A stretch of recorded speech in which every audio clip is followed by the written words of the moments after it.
같이 드리는 고백이 되시길 원합니다. 신약 성경을 크게 나누면 어떻게 구분합니까? 이렇게 나와 있습니다. 1번 같이 읽으십니다.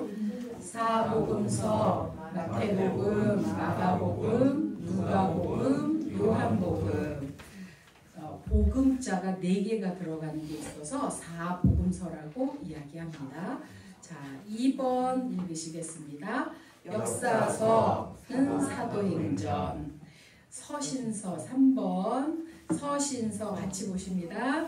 로마서, 고린도전서, 갈라디아서, 에베소서, 빌립보서, 골로새서, 데살로니가 전후서, 디모데 전후서, 디도서, 빌레몬서, 히브리서, 야고보서, 베드로 전후서, 요한 1, 2, 3서, 유다서.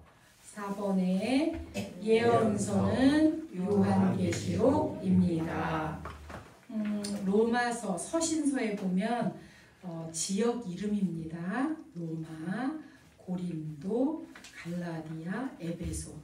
정선에서 쓰면 아마 정선, 전후서 이렇게 되겠죠.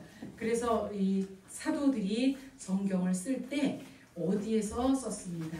어디에서 성령의 역사, 예수님의 사역이 이루어졌습니다. 이런 것들을 적어준 곳을 정해서 쓴 것입니다. 그래서 에베소서, 데살로니가, 전후서 한 번 쓴 게 아니고 1권, 2권 썼습니다. 이렇게 된 거고요. 디모데부터는 이제 사람 이름이에요.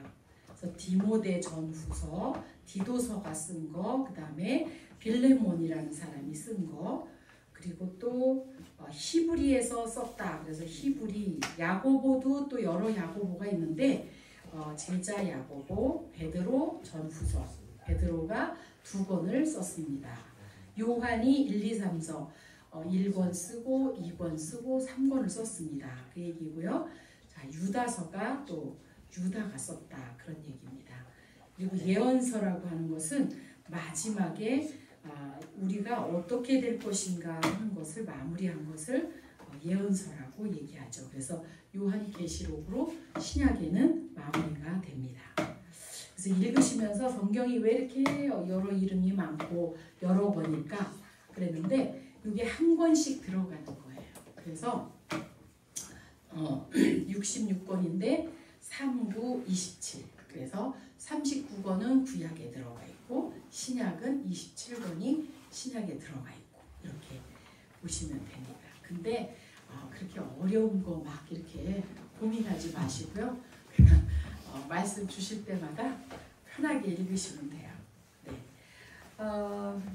지난 주간도 잘 승리하셨죠? 네. 네. 찬양하시겠습니다. 184장입니다.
지금 같이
다 같이 묵도하시겠습니다.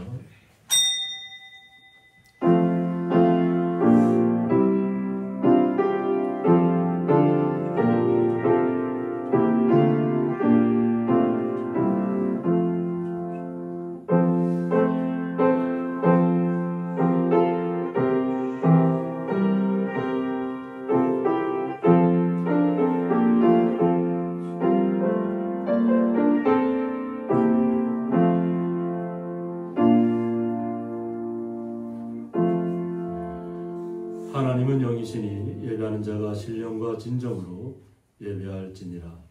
아멘. 네, 다 같이 사도신경으로 신앙 고백 올려드리겠습니다.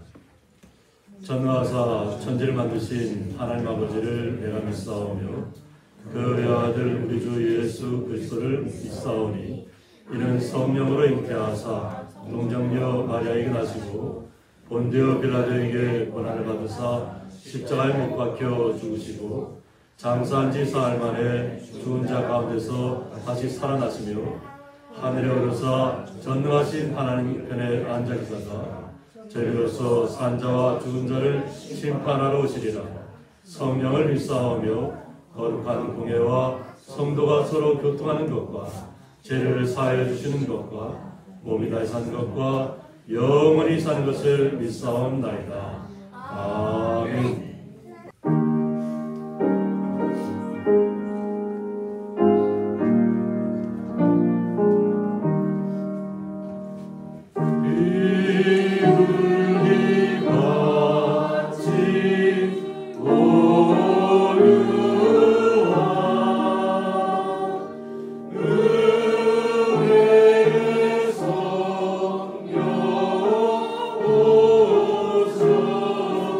오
135번 성령 강림 첫 번째입니다. 그의 위에 여호와의 영, 곧 지혜와 총명의 영이요 모략과 재능의 영이요 지식과 여호와를 경외하는 영이 강림하시리니 오직 하나님이 성령으로 이것을 우리에게 보이셨으니 성령은 모든 것 곧 하나님의 깊은 것까지도 통달하시느니라. 내가 아버지께 구하겠으니 그가 또 다른 보혜사를 너희에게 주사 영원토록 너희와 함께 있게 하리니 그는 진리의 영이라. 보혜사 곧 아버지께서 내 이름으로 보내실 성령 그가 너희에게 모든 것을 가르치고 내가 너희에게 말한 모든 것을 생각나게 하리라. 오직 성령이 너희에게 임하시면 너희가 권능을 받고 예루살렘과 온 유대와 사마리아와 땅끝까지 이르러 내 증인이 되리라 하시니라. 아멘. 네, 저희들 대표에서 박풍재 장로님 기도 인도해 주시겠습니다. 할렐루야. 연약하고 부족한 저희들을 지난 일주일 동안도 우리 집 놀라운 사랑의 품 안에 안겨주셨다가 오늘 이와 같이 복된 성일 귀한 날을 허락하여 주시사 주님 재단에 불러주신 놀라운 사랑 감사합니다. 주님, 이 시간도 저희들이 우리 주님이 기뻐하시는 산제스로 우리들이 정성과 뜻과 온 몸과 마음을 주님께 바치오니 이 예배를 통해서 주님 홀로 영광 받아 주옵시고 우리 갈급한 심령에는 주님께서 준비하신 말씀과 성령과 은혜의 충만함으로 채워 주옵소서.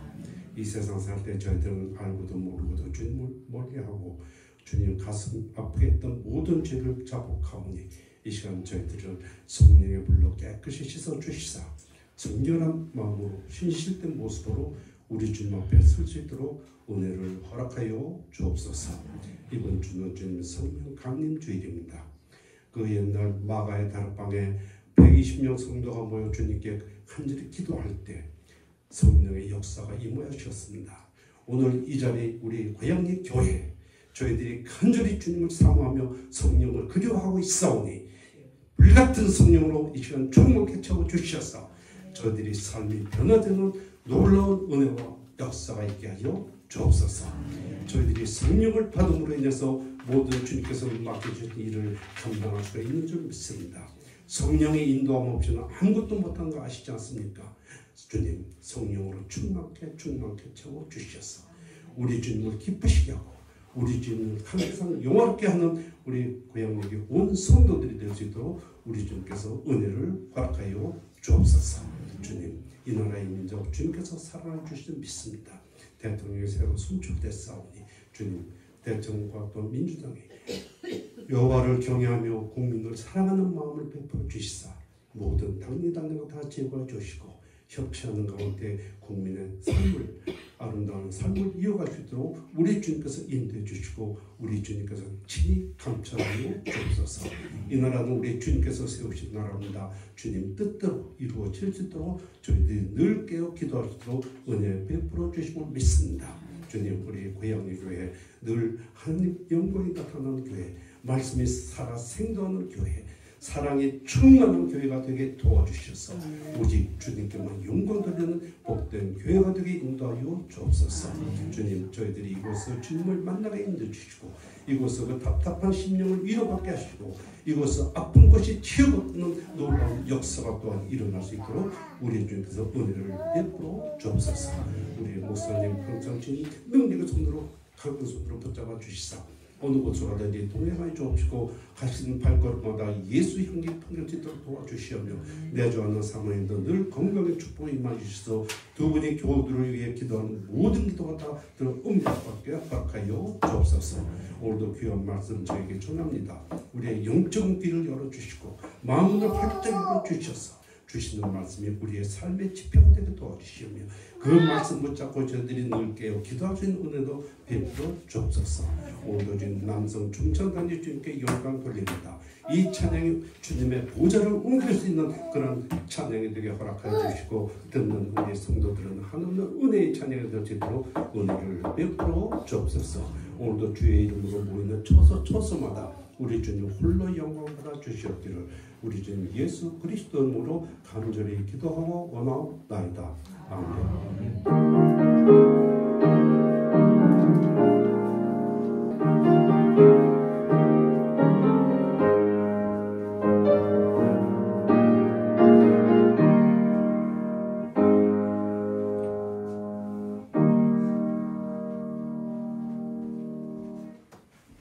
성경 말씀은 신약성경 사도행전 2장 1절부터 4절까지 함께 읽도록 하겠습니다. 오순절 날이 이미 이르매 그들이 다 같이 한 곳에 모였더니 그러니 하늘로부터 급하고 강한 바람 같은 소리가 있어 그들이 앉은 온 집에 가득하며 마치 불의 여처럼 갈라지는 것들이 그들에게 보여 각 사람 위에 하나씩 임하여 있더니 그들이 다 성령의 충만함을 받고 성령이 말하게 하심을 따라 다른 언어들로 말하기를 시작하니라. 아멘. 네, 먼저 박준 장로님 하모니카 찬양이 있겠습니다. 오늘은 저번에 말씀하신 것 같아요. 성령 강림주일입니다. 믿는 사람이 성령을 못 받으면 아무것도 아니죠. 안고 없는 찐빵입니다. 근데 성령 그냥 받는 게 아니에요. 기도를 하셔야 돼요. 열심히 기도. 333 기도. 에레미야 33장 3절. 333 기도. 그렇게 기도를 하실 때 성령이 임하십니다. 초대교회 마가의 다락방에서 120명이 모여서 뜨거운 기도를 했을 때 불같은 성령이 임했습니다. 오늘 우리 여러분들 불같은 성령이 임하실 수 있도록 열심히 기도하시기 바랍니다. 그래서 오늘 찬양도 다 성령에 관계된 찬양입니다.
산천이 춤을 추네 원비로 내리는 성령 내게도 주옵소서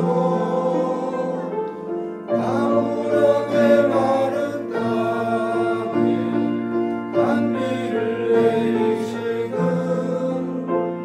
성령의 단비를 부어 새 생명 주옵소서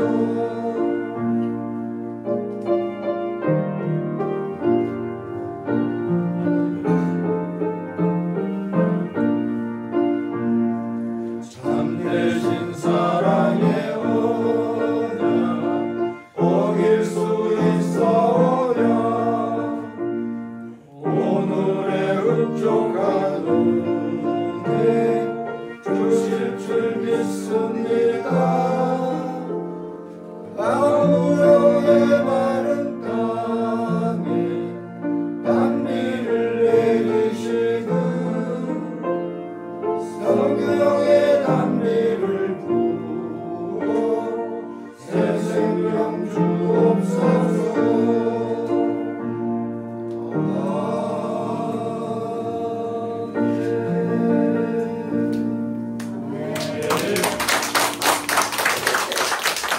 드려진 예물 위해서 보험기도 올려드리겠습니다. 하나님 아버지 감사합니다. 성령 강림절 주일을 맞이해서 주의 거룩한 성도들을 찬양으로 또 하모니카로 하나님 앞에 영광을 올려드리며 또 수고하고 땀 흘린 것을 통해서 11조와 각종 감사의 예물을 주님 앞에 올려드렸습니다. 이 올려진 모든 예물들 주님 온전히 흠양하여 주시옵고 사랑하는 주의 성도들 마음속에 날마다 주님께 주시는 기쁨과 은혜가 흘러 넘쳐서 날마다 삶 속에서 어떤 문제든지 주님과 함께 손 붙잡고 항상 날마다 이기며 나아가는 거룩한 자리에 설 수 있도록 복의 복을 더하여 주옵소서. 그 놀라우신 주님의 사랑에 감사하며 예수의 이름으로 기도드리옵나이다. 아멘.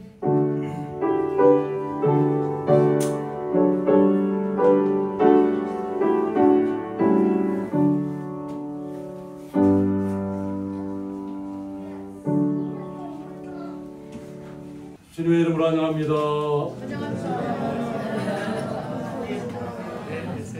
날씨가 무더워졌습니다. 성령 강림절 주일인데 아침에 송찬 성도님께서 한 30도가 넘었다고요. 아침에 나올 때 그래서 벌써 여름이 다가온 것처럼 느껴지는 그런 시간들입니다. 오늘 말씀의 제목은 다 성령의 충만함을 받고 말씀 제목 가지고 함께 말씀을 나누고자 합니다. 이스라엘 예수님의 제자들 또 예수님께서 이 땅에 오셔서 우리를 위해서 죽으시고 부활하신 다음에 또 제자들을 이렇게 찾아다니면서 부활의 영광의 모습으로 하나님의 나라에 대해서 하나하나 가르쳐주고 기다리라고 했습니다. 그 기다리는 시간이 뭐냐면 성령이 내려오는 시간을 기다리라는 것입니다. 그래서 여기가 지금 마가의 다락방 앞입니다. 마가의 다락방 앞인데 마가의 다락방 앞에 가면 다윗 왕이 이렇게 하프에 키는 모습을 동상으로 이렇게 만들어놨습니다. 그래서 저희들이 마가의 다락방을 이렇게 들어가 보면 들어갈 때 같은 1층으로 들어가는데 1층 들어가서 왼쪽에 들어갔다가 2층에 마가의 다락방에 올라갔다가 또 그 안에 보면 지하도 있습니다. 지하도 이렇게 보고 그러고 나서 다시 1층으로 이렇게 출입구 쪽으로 나오다 보면 1층 우리가 입구 들어갈 때 반대편 쪽에 다윗 왕의 가묘가 있습니다. 그만큼 이스라엘 민족은 다윗 왕을 강자를 귀하게 여기고 지금도 다윗의 별이라는 것을 태극기를 해서 사용하고 있습니다. 그만큼 이 마가의 다락방을 찾아오는 분들은 굉장히 은혜를 사모하고 이렇게 찾아오는데 거기에다 앞에 이렇게 보면 그 이스라엘 전통 악기입니다. 타악기인데 손으로 치는 건데 소리가 너무 아름다워요.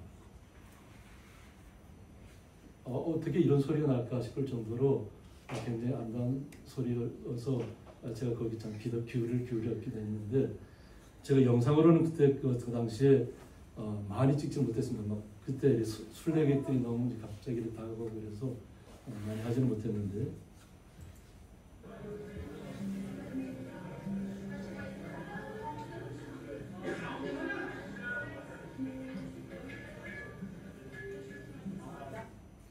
그 치는 소리가 들렸나요?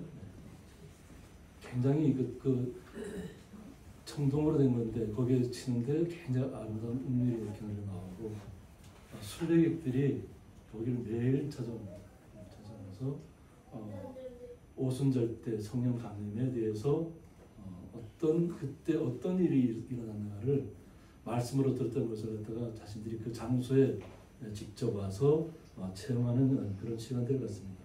그런데 그곳에 가보면 여기가 굉장히 넓습니다. 그래서 120문도가 그때 기도하고 있었단 말이에요. 오순절 성령 임하기를 120문도가 120명이 이 안에 들어가서 계속 뜨겁게 기도하고 있었단 말이에요. 성령이 임하시기를. 근데 그 당시에 보면 예수님의 제자들도 그렇고 예수님을 영접한 분들은 다 잡아들이는 시대입니다. 우리가 바울로 바뀐 사울에 대해서 알고 있지만 사울이 결국은 예수 믿는 사람들 다 잡아들이는 역할을 합니다. 원래 그러다가 예수님 하나 변화되는 것이지만 그런데 이곳에 있는 120문도는 도망가지 않았다는 겁니다. 예수님께서 성령을 임할 것을 이것을 아마 지정해 주신 것 같아요. 그러니까 자신들이 이곳에 모여서 기다리고 있는 것입니다. 붙잡혀가는 것에 대한 두려움이 사라졌다는 거죠. 이미 부활하신 예수님을 영광의 모습을 또 자신들이 부활했다는 소식을 들었음에도 불구하고 제자들이 의심했잖아요. 나는 예수님을 직접 보지 못하면 내가 어떻게 죽은 분이 어떻게 살아난 걸 내가 어떻게 믿느냐는 거죠. 못 믿겠다는 거죠. 그러니까 예수님께서 찾아오시는 거예요. 아시고 모여 있으면 모인 것을 찾아와서 나타내 보이시는 거예요. 증명해 보이시는 거예요. 이것이 예수님께서 우리 한 분 한 분을 찾아가면서 마음을 강하게 하나님의 나라를 바라보도록 강권하시는 거예요. 그래서 떠나갔던 제자들이 예수님을 부활을 목격하면서도 떠나갔던 베드로와 그 제자들이 다시 힘을 얻고 자신의 죽음을 불사하고 복음을 전하는 데 나아간 것입니다. 그런데 어떤 그런 역사가 있었냐는 거죠. 그곳에서. 보면 이곳 마가의 다락방은 예수님께서 어떤 최후의 만찬을 벌였던 장소입니다. 예수님이 붙잡히기 전에 자신의 떡과 포도주를 통해서 자신의 몸과 피를 그들을 위해서 흘리신다는 것을 알려주신 장소이기도 합니다. 그냥 마가의 다락방이라는 장소가 아무 의미 없이 나타난 것이 아니라 이미 예수님께서는 이미 이 장소가 있다는 것을 아셨다는 거예요. 그리고 그 장소를 가서 무조건 뭐 누구한테 이렇게 빌려달라 이것이 아니고 거기에 가면 그 집을 오픈을 열어줄 것이라는 거예요. 찾아가니까 마침 기다렸다는 것처럼 자신들이 그들 오도록 인도하는 거예요. 그러니까 하나님께서는 예수님께서는 미리 다 아신다는 거죠. 사람의 마음을. 그러니까 예수님께서 곧 하나님이니까 사람의 마음에 감동을 주시는 거예요. 미리. 그들은 이미 오순절이 이미 성령 받기 전이잖아요. 받기 전에도 불구하고 그들은 이미 마음속으로 주님의 마음이 움직이고 있다는 겁니다. 그런데 이 장소는 결국 어떻게 보면 가룟 유다가 결국 예수님을 팔게 될 것이라는 것을 알려주기도 하는 장소입니다. 지금 내 음료떡과 음료를 받아본 사람이 바로 나를 팔자라고 이렇게 얘기해 줍니다. 그러니까 예수님께서 이미 아셨다는 거죠. 가룟 유다가 자신을 팔 것을. 그러니까 제자들은 아무도 예측하지 못했던 일이잖아요. 누가 과연 예수를 지금 왕으로 모셔야 될 예수님을 어떻게 누가 판다고 생각을 판다는 것은 뭐 죽인다는 얘기인데 죽음에 내몬다는 얘기인데 예수님께서 이미 그걸 다 아시고 겟세마네 동산에서 그렇게 기도하셨던 겁니다. 자신을 희생해서 결국은 이스라엘 민족도 또 이방 민족들을 지금의 우리에게 이르기까지 예수님의 은혜가 우리에게 임하는 것입니다. 주의 성령이. 그래서 그곳에 가보면 그 현재 또 그 히브리 말로 이렇게 설명을 하더라고요.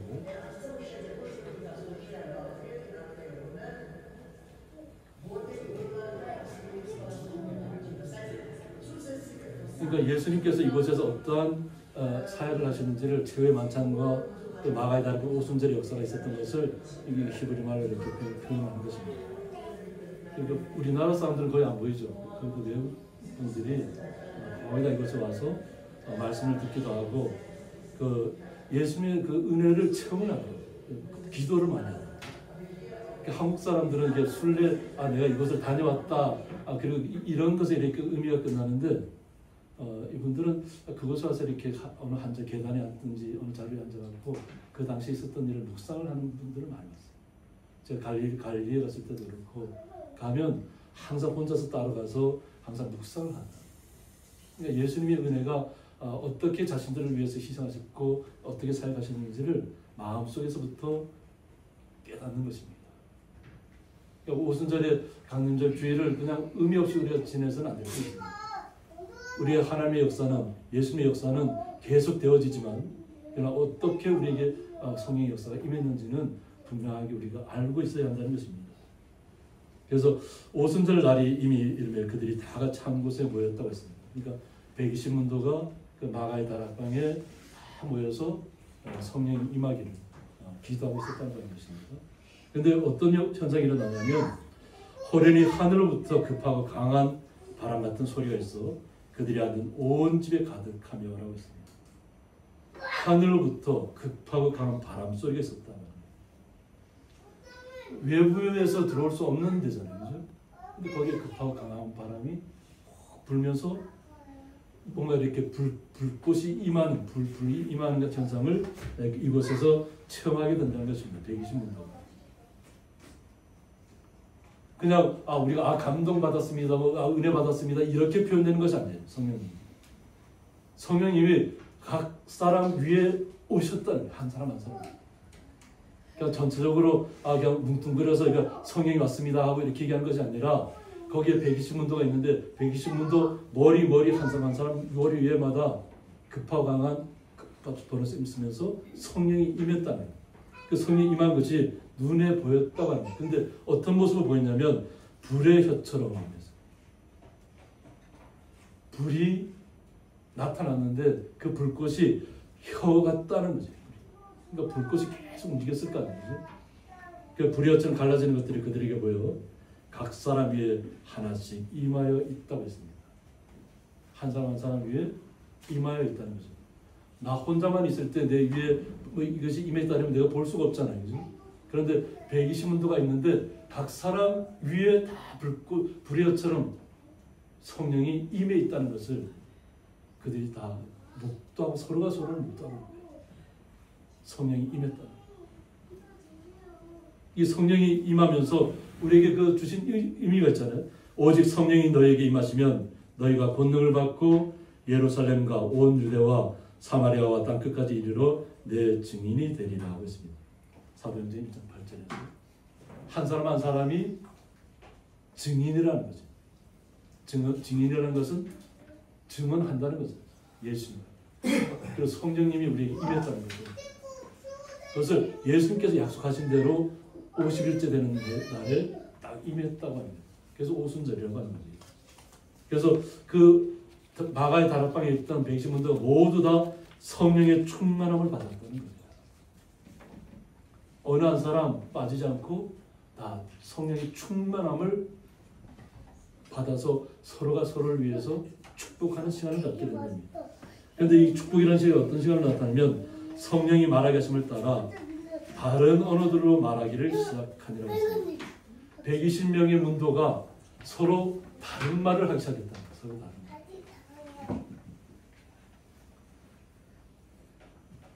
말. 서로 120명의 사람들이 서로 다른 언어로 얘기를 했다는 거예요. 그럼 어떤 현상이 벌어질까요? 우리는 창세기에서 바벨탑을 쌓았을 때 상상해 볼 수 있습니다. 바벨탑을 쌓기 전까지는 모든 나라의 모든 사람들이 다 하나의 언어를 사용했습니다. 하나의 언어를 사용했기 때문에 무엇이든지 자신들이 하고자 하는 대로 뜻을 합쳐서 만들었다는 거죠. 근데 만드는 것이 뭐냐면 바벨탑이라는 거예요. 바벨탑을 만든 이유가 뭐예요? 나도 하나님처럼 되고자 할까. 우리의 인간의 생각이 내가 아주 이 바벨탑을 높게 쌓으면 저 하늘에 하나님이 계실 텐데 그 하나님을 내가 한번 올라가서 맞짱 뜨겠다는 얘기예요. 나도 그럼 똑같이 하나님처럼 한번 해보겠다는 생각을 가졌다는 거예요. 사람들이. 그러니까 사람의 생각이 얼마나 우스워요. 그래서 처음에 아폴로 우주의 우선을 타고 달에 갔던 사람들 중에 예수를 믿었던 사람이 있어요. 예수 믿지 않는 사람이 있어요. 근데 예수를 믿는 사람은 어떤 마음에 내가 생각할 때 우주에 가면 거의 하나님 만날 것이다 이런 생각을 가졌던 것 같아요.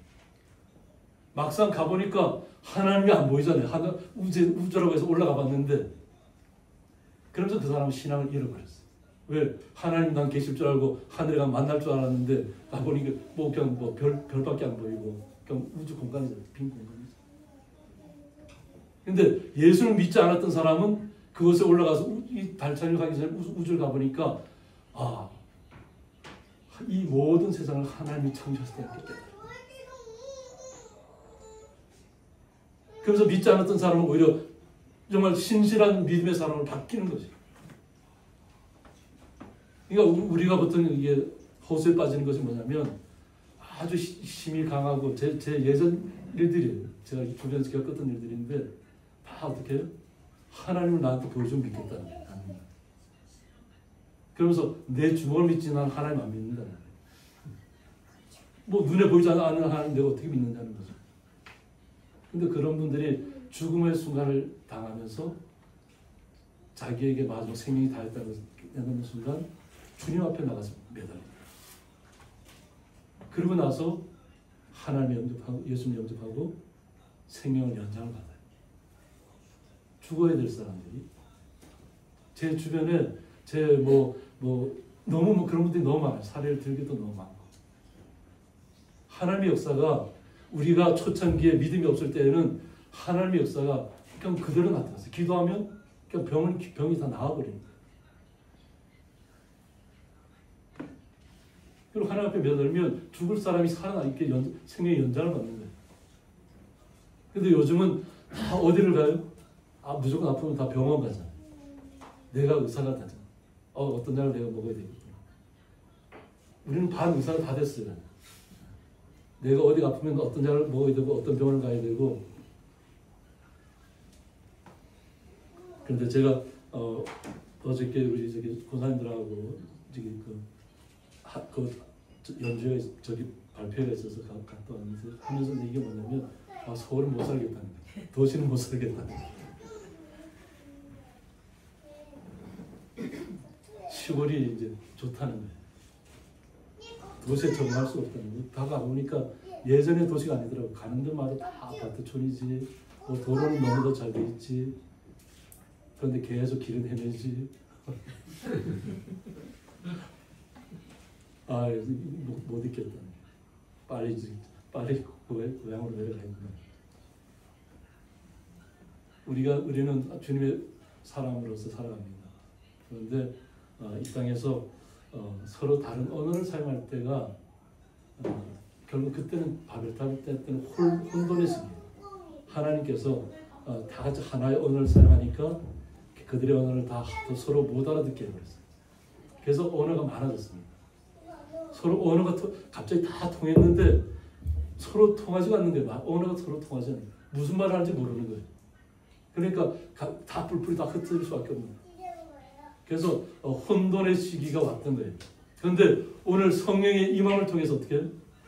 그 각자 자기들이 태어난 곳에서 자기들의 언어로 사용하던 그 언어로 다 듣기 시작했다. 그때가 오순절 때 다 각지에서 세계 각국으로 다 흩어져 있던 예루살렘과 하나님 믿는 사람들이 다 모여들었는데 내 나라 말로 들린다는 거예요. 내 나라 말. 그 당시에는 예루살렘이 꽉 찼을 거 아니에요. 사람들이 뭐 우리 따지면 장날에 이렇게 정선 장날 가면 사람들이 막 부대끼잖아요, 그죠? 제대로 걸어가지 못할 정도로 아마 그런 정도까지 다 예루살렘 꽉 찼을 겁니다. 그런데 서로 내 언어로 내가 태어난 곳에 온 곳에서 그 언어로 들려오는 거예요, 소리가. 하나님의 말씀이, 예수님의 말씀이. 근데 그 말씀을 전한 사람이 누구예요?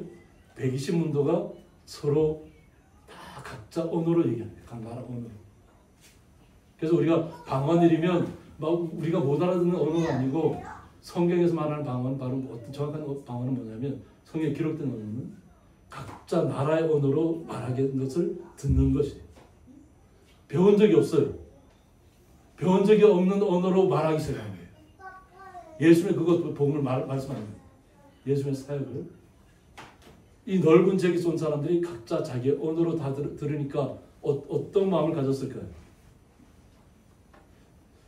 이해가 되지 않는다는 거죠. 이해가 안 되니까 어떻게 돼요? 우리가 사람이 내 상식 안에서 이해가 되면 그럴 수 있겠구나 하는데 내가 상상해서 이해하지 못하면 어떻게 돼요? 상대방을 조롱하게 돼 있어요. 이상한 사람이에요. 저 사람 저 말을 배운 적도 없는 사람인데 왜 내 언어로 말을 하지? 저 사람 어부잖아요. 배운 것도 없는 사람인데 왜 하나님의 말씀이 충만하게 그의 입을 통해서 나오냐는 거죠. 내 나라 말로 듣는 것도 신기하지만 저 미쳤다는 거죠. 어떻게 보면 미치지 않고서 어떻게 내 나라 말로 각 나라의 말 120명이 했으니까 120개 언어로 했다고도 할 수 있잖아요. 그죠? 어떻게 가능하냐는 얘기죠. 그러니까 이 사람들이 조롱하면서 뭐라고 하냐면 그들이 새술에 취하였다. 술에 취하였다. 이 새술이라는 뜻이 뭐냐면 그것이라고 해서 달콤한 데서 파생합니다. 술이 달콤하다는 거예요. 그래서 완전히 발효되지 않아서 아직 당분이 많이 남아있는 향이 좋고 달콤한 포도주를 얘기합니다. 그러니까 갓 담궜으면 그 과일 향이 날 거 아니에요. 그죠? 저는 어렸을 때 저희 어머니가 그 당시에는 모루가 많았잖아요. 그러니까 집집마다 단지에다가 모루를 갖다 쫙 가득 채워놓고 거기다 설탕을 갖다 이렇게 재워놔요. 그러면 저는 거기 가서 이렇게 어머니 모르게 가서 이렇게 그 모루주를 갖다 계속 마시면서 공부했어요. 어렸을 때부터. 그럼 마시면 얼마나 맛있어요, 그죠? 그러니까 그런 걸 이제 가면 갈수록 그건 더 설탕밖에 안 들어갔지만 가면 갈수록 더 도수는 높아져요. 발효가 되면 되죠. 얼마 처음에 처음 담궜을 때 마셨을 때 그 달콤한 향기를 얘기하는 거예요. 그러니까 이 사람들이 저 120명이나 되는 사람들이 다 저 이상한 사람이에요. 뭔가 술을 마시자, 저 달콤한 술을 가지고 마시고 저렇게 취해서 얘기하는 것 아니냐고 얘기하는 거예요. 근데 그때 그들의 겉 보면 맏형이잖아요, 그죠? 제 아들의 맏형이기도 하고 또 베드로가 11사도 함께 서서 소리를 높였다는 거예요. 그 마갈 다락방 앞에 나와서 얘기를 했겠죠. 사람들 많은 곳에서 소리를 높여서 하는 얘기 뭐냐면 유대인들과 예루살렘에 사는 모든 사람들아 이 일을 너희로 알게 할 것이니 내 말에 귀를 기울이라. 때가 제3신이라고 했습니다. 때가 제3신은 아침 9시를 얘기합니다. 아침 9시에 술이 취해갖고 막 행설수설할 사람이 있을까요? 우리 저는 워낙 술이 안 취한 사람이니까 술 취한 적이 없어서 그러다가 몸도 망가졌지만 술 안 취한다고 좋은 건 아니더라고요. 술은 안 취하는데 몸이 망가져요. 그래서 제가 미련해갖고 나중에서 깨달았어요. 나중에 깨달았는데 아침 9시부터 술 취해갖고 행설수설하는 사람이 있을까요?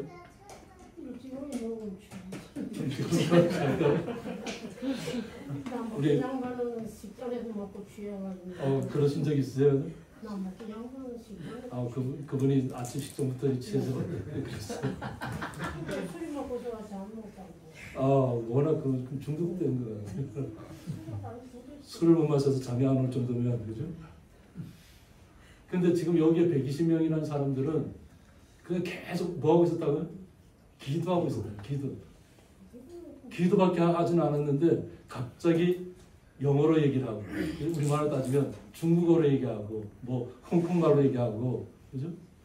말레이시아, 뭐 인도네시아 뭐 이런 것처럼 우리는 배운 적도 없잖아요, 그죠? 배운 적도 없는 말을 갖다 계속 하고 있는 거예요. 그러니까 저 사람들 술 취하지 않고서는 저렇게 할 리가 없다는 거죠. 네. 술 취하면 저기 영어가 술술 나오나요? 우리 술 취하면 일어가 술술 나올까요? 술 취하면 그래도 뭐 언어가 막 자유롭게 된다면 얼마나 좋겠어요, 그죠? 매일 술만 마시죠. 뭐 언어 뭐 학원 갈 필요도 없고, 그죠? 영어가 술술 나오고 아침에도 보니까 집사람이 영어 공부하던데 어디 가려고 하는지.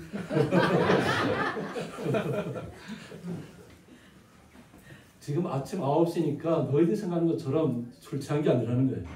이 사람들이 취한 것이 아니라 이는 곧 선지자 요엘을 통하여 말씀하신 것이니 일러스되라고 했습니다. 구약의 선지자 요엘이 먼저 말씀으로 예언을 했다는 거예요. 여호와는 하나님이시라는 뜻을 이 요엘이 이름의 뜻을 갖고 있습니다. 현재 발음으로는 요엘인데 예루살렘 출신이며 12소 선지자 중에 한 사람입니다. 그리고 유다왕 요아스 때 활동했고 예수님 오시기 전 825년부터 809년까지 활동했던 선지자입니다. 근데 그가 오순절 성령 강림을 예언했다는 거예요. 항상 하나님은 우리에게 미리 선지자들을 통해서 말씀하시고 하신 말씀을 그대로 이루신다고 하셨잖아요. 그죠? 예수님도 하나님이신 분이 이제 그 말씀을 하시고 그것을 실천하기 위해서 이 땅에 오신 것이 우리를 위해서. 베드로가 갑자기 하나님의 말씀이 통달해버린 거예요. 어부잖아요. 고기 잡는 것이 최고 잘하는 것이 고기 잡는 것이 최고 잘하는 베드로인데 저도 김병환 집사님이 작사를 예전에 잘 사용했다는 얘기를 처음 들었어요. 작사는 뭐냐면 쏘가리를 잡을 때 쓰는 것이 작살이에요. 쏘가리의 특성이 뭐냐면 이렇게 물속에 잠수해서 그 바위 틈 안에 있는데 그 쏘가리를 잡아내잖아요. 그리고 나면 다음에 가면 또 다른 쏘가리가 그 자리에 또 와 있어요. 이게 자기 그 쏘가리들의 집이 있어요. 그러니까 먼저 대장이 먼저 가서 있다가 잡혀서 나오면 그 다음 차순위로 아마 이렇게 순번대로 자기들이 자리를 차지하고 가서 있는 것 같아요. 베드로는 고기 잡는 거에서는 뭐 둘째가라면 서로 할 정도로 아마 그랬을 거예요. 그런데 갑자기 하나님의 말씀이 그에게 있다는 거예요. 하나님의 말씀. 구약의 선지자들이 할 수 있는 말씀이 갑자기 베드로에게 임하는 것이에요. 하나님이 말씀하시기를 말세에 내가 내 영을 모든 육체에 부어주겠다고 했습니다. 마지막 때가 되면 내가 내 영을 모든 육체에게 부어주겠다는 거예요. 여기에는 이 말씀을 보면 지금 120문도만을 얘기하는 건 아닙니다. 마지막 때가 이르면 모든 사람들에게 영이 임할 것이라는 거예요. 그런데 여기 본문의 말씀에서는 이것 요엘의 말씀을 들어서 이 성령이 임한 것이 그냥 임한 것이 아니라는 것을 베드로가 설명하고 있는 것입니다. 그래서 그때가 되면 어떻게 하냐면 너희의 자녀들은 예언할 것이라고 했습니다. 지금 그 말씀을 듣는 그들에게 너희의 자녀들이 있을 텐데 그 자녀들이 마지막 때가 이르면 예언을 할 것이다. 예언서 오늘 뭐라 그랬죠? 요한계시록 예언서라 그랬죠.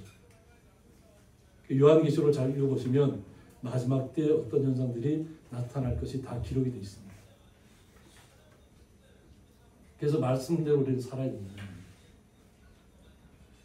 자녀들은 예언을 할 것이라고 했고 너희의 젊은이들은 환상을 볼 것이다.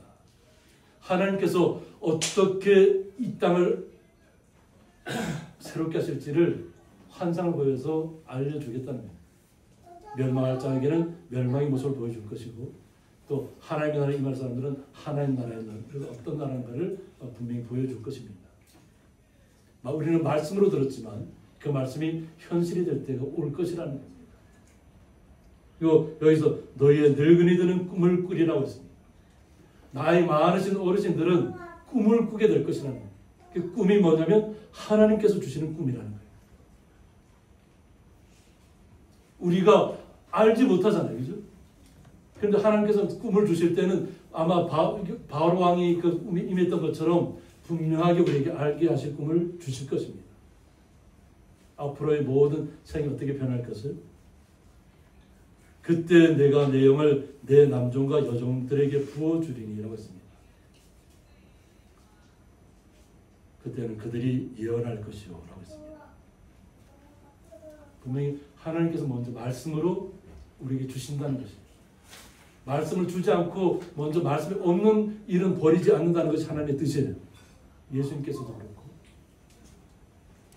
예수님께서 우리에게 만약 아까 말씀을만 우리를 갖다가 잘하나 못하나를 따져서 그냥 벌을 주고 뭐 벌을 주지 않는다 이렇게 생각한다면 예수님이 이 땅에 오실 필요가 없죠.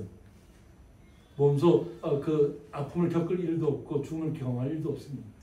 그러니까 말씀이 근데 기록되어 있잖아요. 말씀대로 그 뜻을 이루기 위해서 이 땅에 오신 것입니다. 성령이 또 임해야 되죠. 그때는 어떤 일이 벌어질 것입니다. 그냥 예언만으로 끝난다는 것이 아니에요. 예언은 그냥 앞으로 어떤 일이 벌어질 것을 얘기하는 것인데 현상들이 나타난다는 것이죠. 또 내가 위로 하늘에서는 기사를 했습니다. 하늘에서는 분명하게 우리에게 보여준다는 거예요. 몇 년 전에 우리나라가 예고도 없이 로켓을 발사한 적이 있어요. 한밤중에. 그래서 우리 성도님들이 그 밤하늘에 갑자기 빛이 쫙 올라가는 것을 했다가 사진으로 찍으신 분들이 너무 많아요. 집사님들 중에. 어떤 빛인지 몰랐다는 거죠. 하늘에서 갑자기 그 밤하늘에 빛이 쫙 올라가는데 생전 처음 보는 빛이 올라가는 거예요.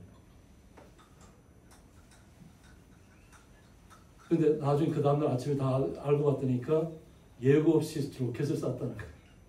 근데 각 지역에서 다 보았어요. 다 지역에서 보고 사진을 찍고 영상을 우리 남겨서 그 선명한 제 사진 한번 제가 찬양의 가사에 이렇게 해서 한번 올린 적이 있는데 하나님께서는 그런 로켓 뭐 눈에 보이는 그런 것을 통한 것이 아니라 분명히 하나님의 역사를 우리에게 나타내 보이시겠다는 거예요.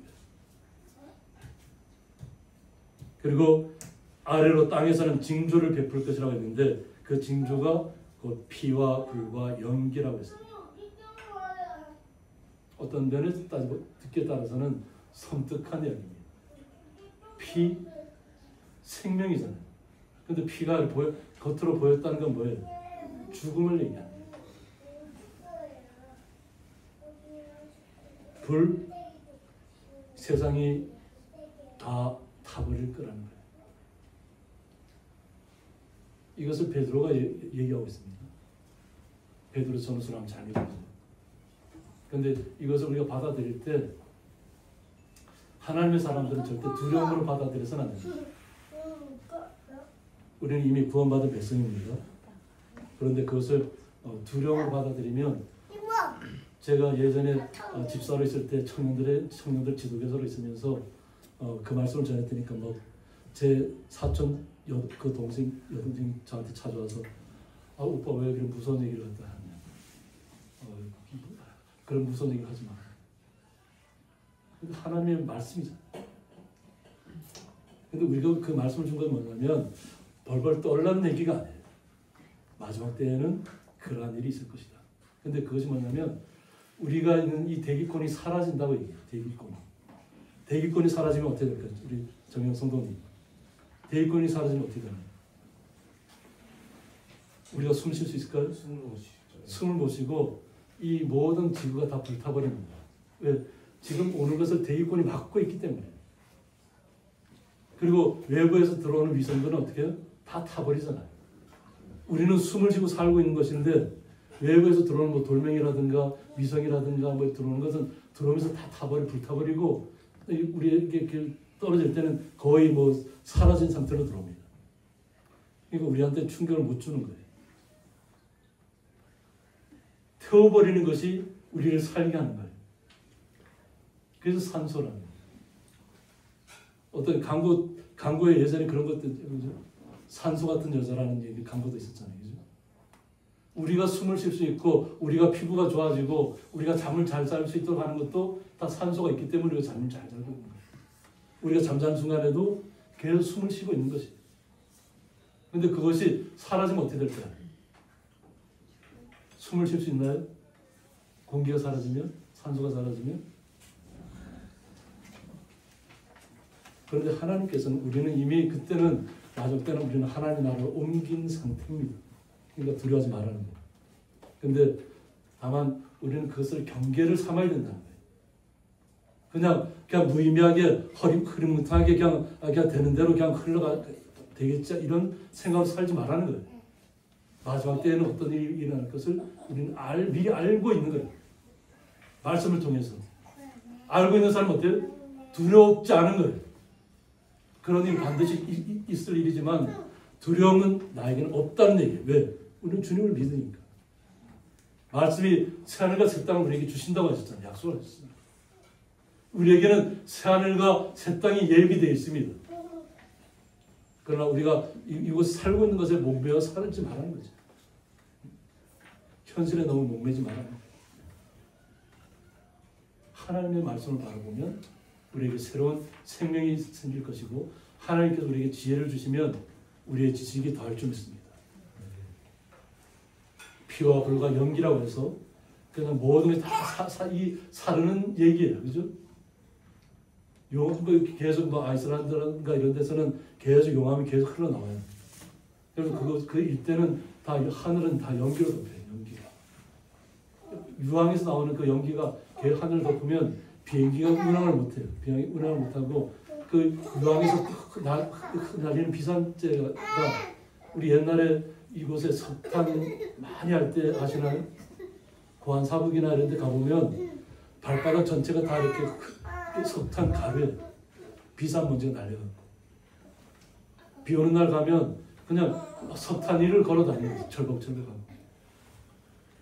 지금은 탄광이 다 폐광이기 때문에 그런 게 없지만 만약 그런 현상이 덤다려면 온 세계가 다 어떻게 된다고요? 사람이 살 수 없는 공간으로 바뀐다는 거예요. 그런데 이런 일은 반드시 있을 거라는 겁니다. 근데 언제 있냐면 주의 크고 영화로운 날이 이루어지기 전에 있다는 거예요. 하나님께서 임하시기 전에 이런 현상들이 나타나요. 그때가 마지막이에요. 그때는 해가 변하여 어두워지고 라고 했습니다. 해가 변하면 어떻게 된다고요? 어두워지면 어떻게 되나요? 흑암이 세상에 오는 거잖아요. 그죠? 근데 이것이 처음 있는 일인가요? 애굽에서 이미 있었어요. 이스라엘 백성이 있는 곳에는 환하게 빛이 임하고 애굽 백성들이 있는 곳에는 어둠이 임해서 그들이 앞을 분간을 못했어요. 같은 지역에 있으면서 우리가 때로는 비가 오는 지역을 경험하기도 하고 비가 오지 않는 지역을 경험하기도 하잖아요. 그죠? 그것처럼 분명히 해는 떠 있는데 해가 가려집니다. 그리고 하나님의 백성들에게는 빛이 임하는 것입니다. 해가 변하여 어두워지고 달이 변하여 피가 되리라고 했습니다. 마지막 때가 되면 모든 것이 다 살라지는, 불타버리는 그런 시대가 오게 된다는 것입니다. 두렵나요? 제가 너무 무섭게 얘기했나요? 그런데 뭐라고 해야 돼요? 예전에는 사고가 시커먼 거 농기 내놓고 매련도 없었죠. 지금은 아파트가 막 그들었어요. 네, 아파트. 아니면 옷을 제대로 입어도 소용이 없습니다. 석탄물이 철벅철벅 튀면 장화를 신고 가도 제대로 잘 옷이 그냥 다 시커매집니다. 그런데 하나님께 뭐라고 해요? 누구든지 주의 이름을 부르는 자. 어떻게 한다고요? 주의 이름을 부르는 자. 부르는 에피칼레세타이라고 하는데 곁에 그리고 일컫다. 그러니까 우리가 하나님 앞에 기도하라는 거예요. 하나님 앞에 말을 걸라는 얘기죠. 예수님의 이름으로 우리는 하나님 앞에 이야기를 해야 됩니다. 우리의 마음을, 나의 마음을 알아야 됩니다. 아뢰기를 원하시는 거예요. 하나님이 이미 우리의 모든 생각을 다 아신다고 했잖아요. 아시는데 우리의 목소리를 통해서 우리의 마음의 소리를 통해서 직접 듣기를 원하신다는 거예요. 그래서 기도하라는 거예요. 그래서 대화를 걸다 이런 뜻을 합니다. 그러니까 우리가 하나님을 안다고 하면서 예수를 안다고 하면서도 성령이 우리에게 임했다는 것을 안다고 하면서도 나는 하나님한테 한마디 말도 안 하고 그냥 맹숭맹숭하게 살면 어떻게 될까요? 하나님 좋아할까요? 내 아들이 명절 때를 맞아 찾아왔어. 딸이 찾아왔어요. 아버지 앞에 와갖고는 한마디 말도 안 하고 그냥 아버지 시선을 피하고 그냥 저쪽 구석에 앉아있고 이러면 어떻게 될까요? 아버지의 마음이 어떨까요? 부모의 마음이 어떨까요? 이미 무슨 어떤 문제가 있다는 건 보이잖아요. 그죠? 근데 혼자서 끙끙 앓으면서 말도 안 하고 그냥 낯빛이 창백해서 있다면 부모의 마음은 어느 정도 심정은 가지만 그 얘기를 해주길 원하잖아요. 그죠? 그래서 같이 해결책을 찾기를 원하잖아요. 그죠? 그리고 내가 해줄 수 있는 거라면 어떤 수단과 방법을 동원해서 해주길 원하는 것이 부모의 마음이잖아요. 그죠? 근데 하나님 아버지는 내 기도 안 들어줄 거야 이러고 아예 말도 안 붙이면 하나님이 얼마나 서운할까요? 그죠? 하나님 앞에 말을 걸으라는 거예요. 예수님의 이름으로. 나의 모든 사정들 이미 알고 계시지만 한마디 한마디 아뢰라는 거예요. 우리 김경남 집사님은 요즘 집에서 찬송 자주 하시나요? 찬송 자주 하세요 요즘? 예전에 가면 항상 찬송가를 4주를 가까이 그렇게 입에 막 이렇게 계속 하시고 우리는 항상 주님을 항상 가까이 모셔야 됩니다. 나의 사정을 무조건 다 아뢰세요. 하나님이 들으시기에 합당한 기도라면 들어주실 것이고 합당하지 않다면 들어주지 않을 겁니다. 거절하는 것도 은혜는 좀 있습니다. 하나님께서 거절하는 것도. 응답되면 더 감사하겠지만 하나님께서 우리의 기도를 응답해 주지 않는데도 그것이 우리 은혜로 다가와야 될 좀 있습니다. 은혜로 다가와서 주님의 사랑을 깨달아야 됩니다. 그러면 주의 이름을 부르면 어떤 약속을 우리에게 주시죠? 구원을 약속으로 우리에게 주신다는 겁니다. 영원한 하나님의 백성으로 하나님의 자녀로 살아가는 특권을 우리 모두에게 주신 것입니다. 그리고 나서 그 오순절 성령 임하고 거기에 막 복음을 받아들인 사람들이 또 각자 자기의 나라로 돌아가서 예수님을 전하기 시작했습니다. 들을 때, 깨달을 때 그냥 듣고 아는 것에 그치는 것이 아니라 내 나라로 돌아갔을 때, 내 지역으로 돌아갔을 때 주님의 사랑을 전하는 것입니다. 주님의 사랑을 나타내는 것입니다. 이것이 주님께서 오순절에 성령을 임한 이유입니다. 우리에게 분명히 요엘 선지자를 통해서 경고의 말씀을 주셨잖아요. 또 베드로를 통해서 또 요한계시록을 통해서 요한을 통해서 항상 우리에게 보고 말씀을 우리에게 주셨어요. 앞으로 나타날 세상에 이런 일들이 있을 것이라는 거죠. 그런데 믿음의 사람들은 절대 흔들리지 마라. 어떤 현상이 벌어지더라도 두려워하거나 떨거나 도망치거나 할 이유가 전혀 없다는 거죠. 그냥 감사함으로, 기뻐함으로, 즐거움으로 하나님의 말씀대로 이루어지는구나 하고 우리는 더욱더 하나님 앞에 아버지한테 더 잘 얘기하시는 것처럼 엄마한테 더 가까이 가서 막 얘기하는 것처럼 어린 아이와 아이의 모습이 되어야 될 줄 있습니다. 아이는 어때요? 문경이는 어디 가서 울지 않네요. 울면 어떻게 해요? 울면 뭐 이렇게 그 달라는 거 어느 정도 이렇게 들어주지요. 말을 못해도 막 울면 지금 뭐가 필요해서 울고 있다는 건 어느 정도 알고 있잖아요. 뭐 때로는 어린날이 되면 선물이 받고 싶으면 울 때도 있잖아요. 그죠? 그러면 이미 알고 우리가 주려고 할까요? 안 주려고 할까요? 내가 할 수만 있다면 선물해주고 싶은 것이 부모의 마음이에요. 근데 생각지도 않게 엉뚱한 것을 얘기하면 그건 거절하겠죠. 하나님께서 우리에게 성령이 임했을 때는 우리는 다 성령의 사람이라는 거예요. 성령의 사람은 세상의 일에 따라서 일비하는 사람들이 아닙니다. 세상을 내 기준에서 바라보지 마시고 하나님의 말씀이 나에게 기준이 돼서 세상을 바라보시기 바랍니다. 사탕 2개 물었네요.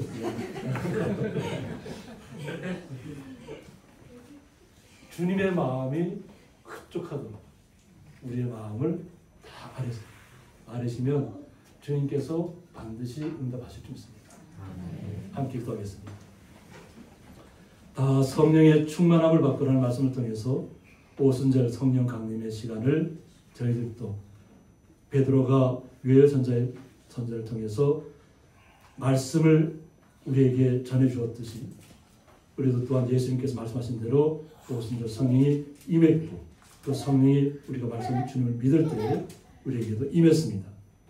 우리도 또한 주님의 사람으로서 주님의 증언자로서 이 땅에서 증인의 삶을 충실히 살아갈 수 있도록 주께서 더욱 힘을 주시고 능력을 주시고 지혜의 지식을 더하여 주옵소서.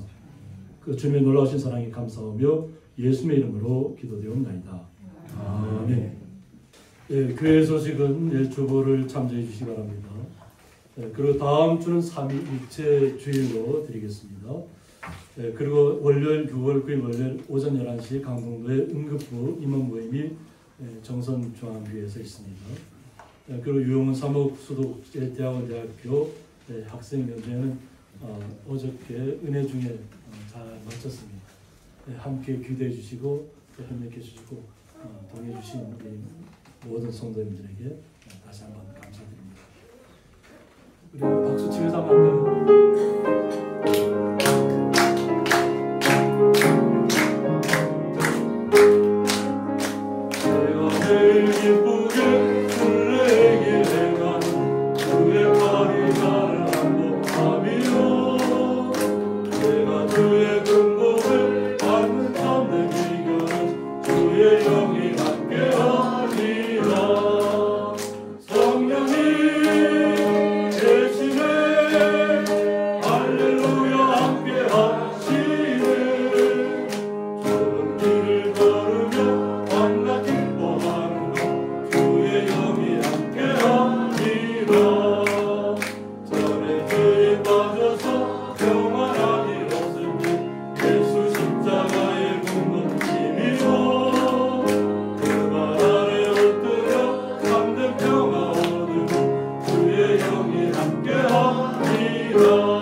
이제는 주 예수 그리스도의 은혜와 하나님의 사랑과 성령의 감화 교통하심이 다 성령의 충만함을 받고라는 말씀을 통해서 오순절 다락방에 임했던 성령이 저희들에게도 동일하게 임했고 저희들 동일하게 이 땅에서 주님의 뜻대로 순종하며 나아가기로 작정을 나가는 주의 거룩한 성도들과 그 가정과 기업 위에 영원토록 함께 있을지어다.